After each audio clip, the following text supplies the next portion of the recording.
So the next thing I'd like to talk to you about is when you're looking at a lease, what are the critical clauses that you look at when you're looking at it as an engineering perspective?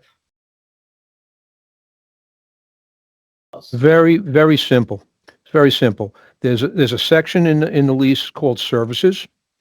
In there, it talks about what the landlord's going to give you with regard to air conditioning, plumbing, water, hot water, cold water.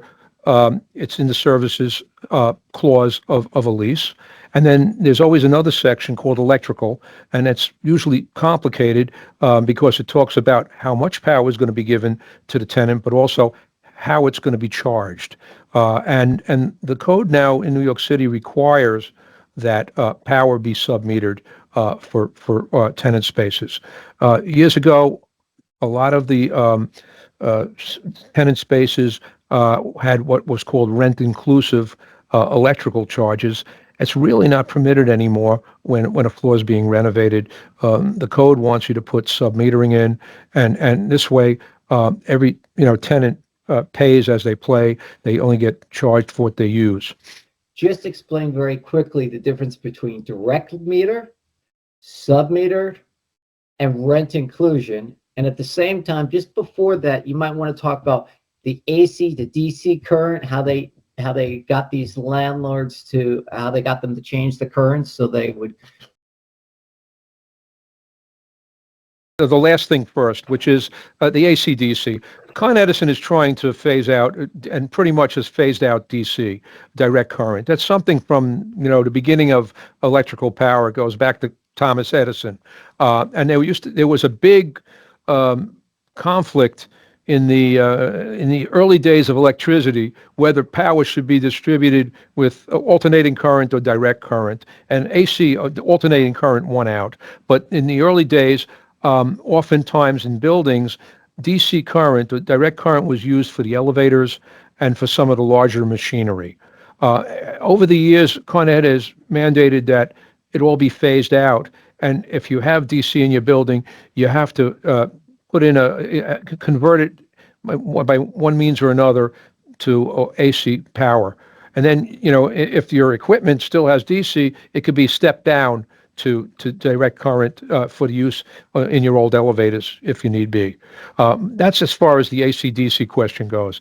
As far as power and metering goes, as I said, in the early days, oftentimes the power was, look, the landlord gets 1 meter in the building. That goes without saying. And in the old days, he would basically build into the lease.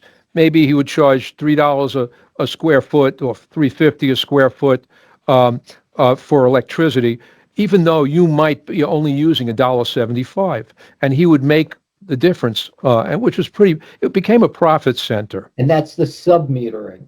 That's with rent inclusion. Rent inclusion. On submetering, it could be the same situation. The landlord has his meter. He pays on a bulk price because he's buying a lot of electricity. And then what he does is everybody's got a sub-meter, and usually there's an outside, I put in quotations, an outside independent sub-metering company. But their pitch oftentimes to the landlord is, you won't have to pay any electricity.